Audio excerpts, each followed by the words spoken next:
उत्तराखंड के पहाड़ों में लड़कों की शादी नहीं हो पा रही है, उन्हें दुल्हन नहीं मिल रही। यह बात इन दिनों सोशल मीडिया पर खूब दिखाई और सुनाई दे रही है। लोग इसके कारणों को चटकारे ले लेकर शेयर कर रहे हैं। लड़कों के कुंवारे रहने के कारण क्या बताए जा रहे हैं, इस पर बात करेंगे और यह भी जानेंगे कि इन कारणों के पीछे का असली कारण क्या है। दोस्तों, मैं संसाधनों के अभाव और घोर आर्थिक तंगी के बावजूद जनता के मुद्दों को आप तक पहुंचाने का प्रयास करता हूं। आप वीडियो बीच में छोड़कर चले जाते हैं तो मेरी मेहनत बेकार चली जाती है। आपसे वीडियो आखिरी तक देखने, लाइक, कमेंट और शेयर करने की उम्मीद रहती है। यदि आप चाहते हैं कि यह आवाज बंद न हो तो चैनल सब्सक्राइब कर बेल आइकन दबाएं। जन सरोकारों की पत्रकारिता को आगे बढ़ाने के लिए आपके सहयोग की जरूरत है। डिटेल डिस्क्रिप्शन में है।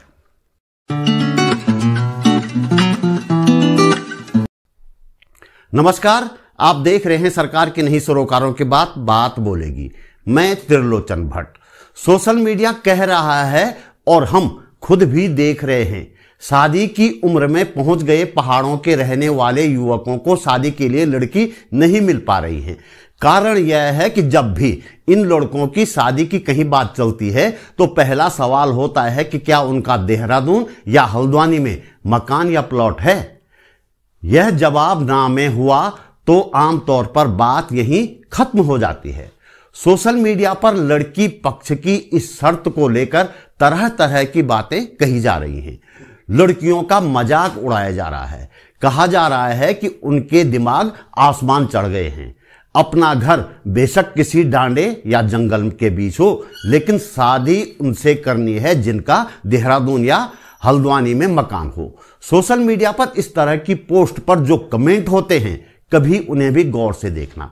इन कमेंट में लगभग सभी में लड़कियों को एक तरह से नीचा दिखाने और उनका मजाक उड़ाने वाली बातें लिखी जाती हैं। लेकिन लड़कियां और उनके परिवार इस तरह की शर्त क्यों रख रहे हैं? क्या सच में उनके दिमाग आसमान चढ़ गए हैं, जैसा कि सोशल मीडिया में कहा जा रहा है? आज मैं आपको लड़की वालों की इस तरह की शर्त का कारण बता रहा हूं। कुछ खबरों के स्क्रीनशॉट देखिए।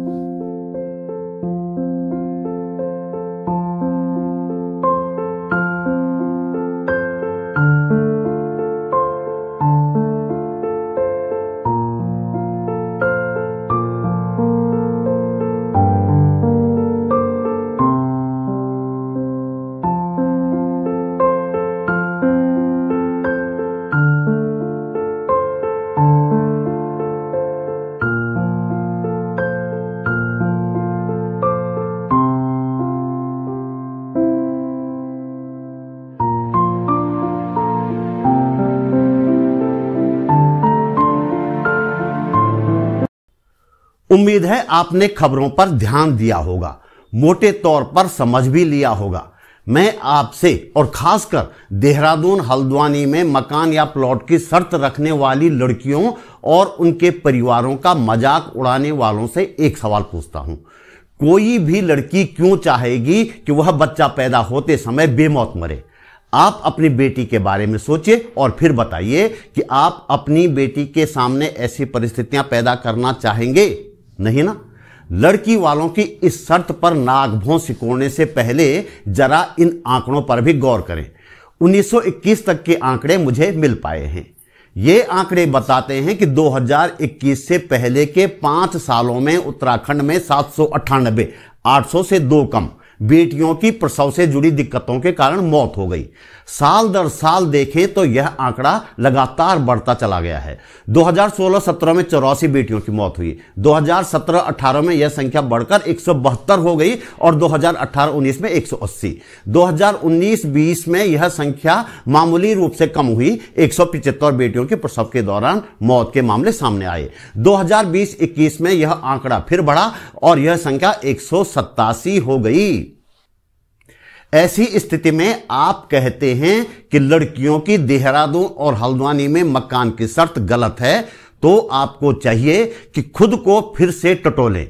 उस लड़की और उसके परिवार की जगह खुद को खड़ा करके देखें। अब बात आई है तो यह भी जान लेते हैं कि हमारे स्वर्ग से सुंदर देवभूमि उत्तराखंड में कितने स्पेशलिस्ट डॉक्टर तैनात हैं।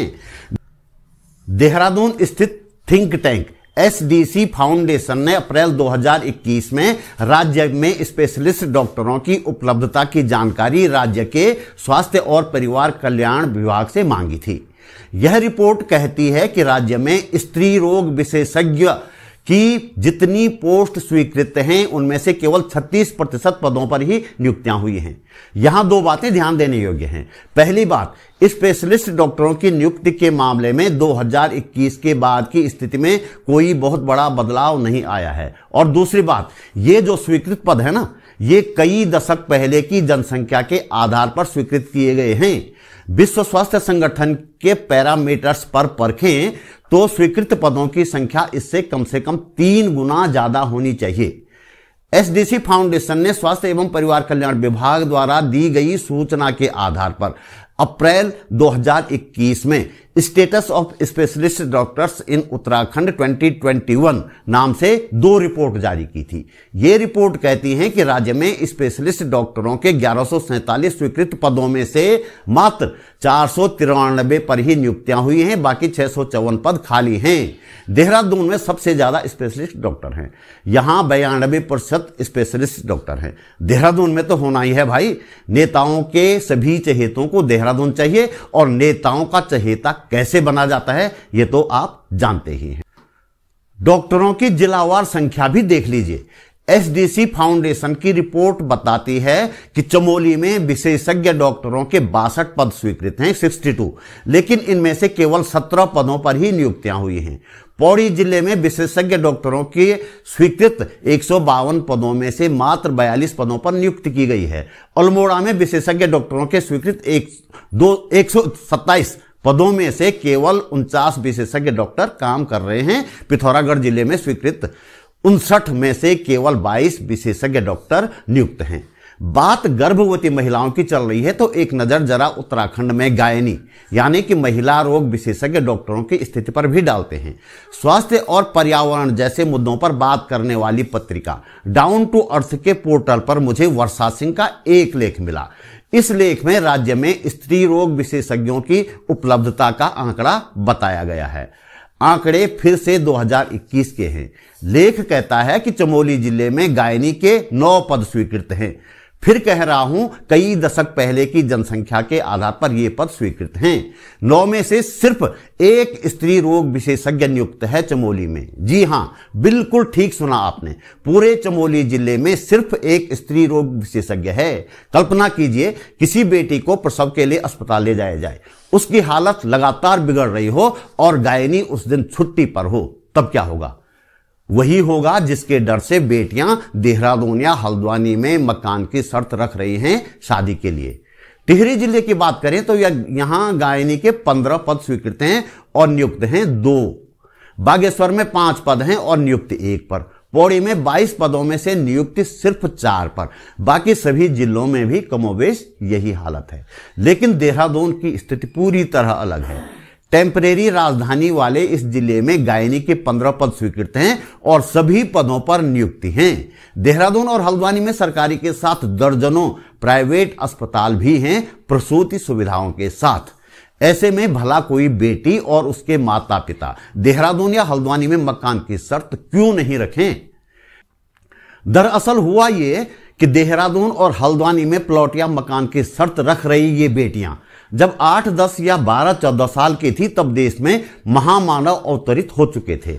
उसके बाद हमने अपने बच्चों को नागरिक बनाने के बजाय भक्त बनाना शुरू किया। आज हालात ये हैं कि शादी की उम्र में पहुंच गई ये बच्चियां समझ तो रही हैं कि समस्या कहां है। गर्भवती महिलाओं को प्रसव सुविधाएं न मिलने के कारण उनकी मौत हो जाने की खबरें आए दिन वे भी पड़ रही हैं। यदि हमने उन्हें नागरिक बनाया होता तो वे स्वास्थ्य सुविधाओं पर बोल रही होती, शिक्षा पर बोल रही होती, जरूरत से ज्यादा चौड़ी सड़कों और सिलक्यारा जैसी विशालकाय सुरंगों का विरोध कर रही होती। हर गांव तक छोटी सड़क पहुंचाने की मांग कर रही होती। नागरिक सुविधाएं उपलब्ध करवाने में नाकाम रही सरकार को कटघरे में खड़ा कर रही होती, लेकिन हमने उन्हें भक्त बनाया। लिहाजा उनकी जो आवाज पहाड़ों में सुविधाएं न पहुंचाने वाली सरकार के खिलाफ बुलंद होनी चाहिए थी, वह हल्द्वानी देहरादून में प्लॉट पर शिफ्ट हो गई है। तो दोस्तों, इस वीडियो में इतना ही। मैं उन बेटियों के साथ हूं जो शादी के लिए देहरादून या हल्द्वानी में मकान की शर्त रख रही हैं। सुनो बेटियों, मैं और मेरे जैसे कई लोग पहाड़ों में जन सुविधाओं के लिए लगातार आंदोलन कर रहे हैं। तुम्हें नागरिक के बजाय भक्त बनाने वाले तुम्हारे माँ बाप और गुरुजन हमें सरकार विरोधी कहकर गालियां देते हैं। कोई बात नहीं, हम आवाज उठाते रहेंगे। बस तुम इतना करना कि जब तक पहाड़ों में अस्पताल और अस्पतालों में डॉक्टर नहीं आ जाते, जब तक पहाड़ के दूर दराज के गांवों तक प्रसव के लिए पर्याप्त सुविधाएं नहीं पहुंच जाती, तब तक देहरादून और हल्द्वानी में प्लॉट की शर्त छोड़ना नहीं। इस बात की चिंता न करना कि कोई इस शर्त के कारण तुम्हारा मजाक उड़ा रहा है या कोई तुम्हें बुरा भला कह रहा है। तुम्हारी शर्त पूरी तरह जायज है। हम तुम्हारे साथ हैं। जल्दी मिलते हैं एक और वीडियो के साथ। नमस्कार।